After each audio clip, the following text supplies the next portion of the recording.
The MacBook Neo is the kind of product I never expected Apple to make.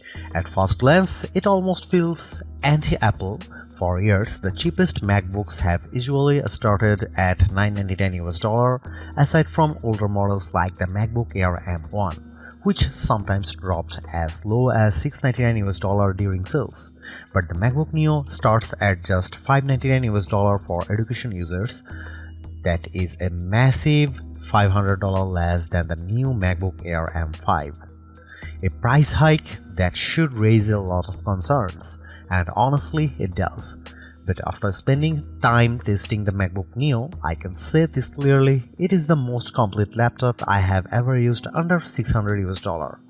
It also beats every Windows laptop in its class, and it outclasses most Chromebooks too. For $599 you get a strong aluminum body, a bright and colorful 500 nit display, and a surprisingly fast A18 Pro chip that handles everyday tasks with ease. Web browsing, video playback, casual gaming, and day-to-day productivity all feel smooth. On top of that, the side speakers are far better than you would expect at this price. So what did Apple have to cut to make this happen? Where does the MacBook Neo stand in larger laptop market? And is it actually the right choice for you? Here is my full MacBook Neo review with the real pros and cons laid out clearly. The biggest selling point of the MacBook Neo is its price. Apple clearly worked hard to keep the cost as low as possible while still delivering something that feels like a real MacBook. The starting price is just $599 with an additional $100 discount for education users. That makes this one of the cheapest Macs Apple has ever released. Yes, the Mac Mini M4 launched at a similar price and it is more powerful, but it does not include a display, keyboard or mouse. For pure out-of-the-box value, the MacBook Neo is the stronger deal. At the base price, you get a 13-inch Liquid Retina display, 8GB of unified memory, and a 256GB SSD. Power comes from the Apple A18 Pro chip, which includes a 6-core CPU and a 5-core GPU. That chip first appeared in the iPhone 16 Pro in 2024, and using an older mobile chip instead of an M series chip is one of the key reasons Apple was able to bring the MacBook Neo to market at this price. Hardware upgrades are very limited. The only major option is storage, which can be doubled to 512GB for an extra $100. Considering how expensive storage is, that actually feels reasonable. The larger storage option also adds a Touch ID button to the keyboard, which lets you unlock macOS, approve purchases with Apple Pay, and authenticate with your fingerprint. The base model does not include Touch ID. At $599, the MacBook Neo goes directly against budget favorites like the HP Chromebook Plus 15.6-inch and the Acer Aspire Go 15. That is a huge shift because it is rare to say a MacBook is competing in that exact segment. Apple's build quality and design easily outclass most of those machines. The MacBook Neo also changes the meaning of cheapest Mac. The MacBook Air is no longer the entry point, and that makes the new $1,099 starting price of the MacBook Air M5 feel a little easier to accept, not exactly pleasant, but at least a little more understandable. There is one more detail worth noting. In the UK and EU, the MacBook Neo does not come with a charger in the box, only a USB-C cable. That follows a pattern we have already seen with other devices, and it is likely meant to reduce e-waste. But if you do not already own a USB-C charger, you will need to buy one separately. The MacBook Neo proves that Apple still knows how to make a budget product feel premium. Even though this is the least expensive MacBook in the lineup, it still looks and feels better than almost every laptop in its price range. The aluminum body gives it a solid, durable and high-end feel.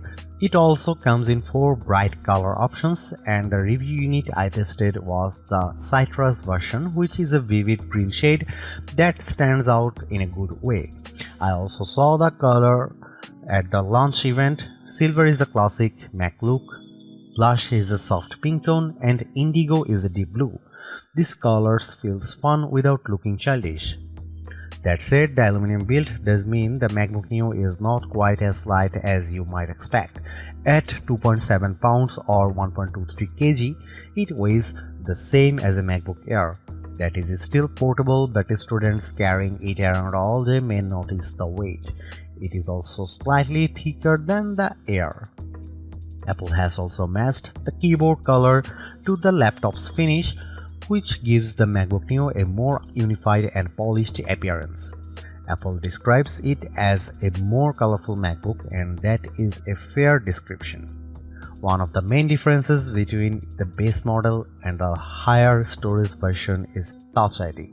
If you buy the 512GB version, you get a Touch ID button on the keyboard that makes logging in, authorizing installs, using Apple Pay, and managing passwords much easier. It is a shame that Apple limited this to the more expensive model because biometric security is extremely convenient and is already common in many budget Windows laptops. The base model instead gives you a plain lock button, which is much less useful. The keyboard itself feels comfortable and responsive, just like the Magic keyboards on more expensive Macs, but it misses one major feature: backlighting. On other MacBooks, the keys light up in dark environments, which makes typing much easier in classrooms, libraries, or at night.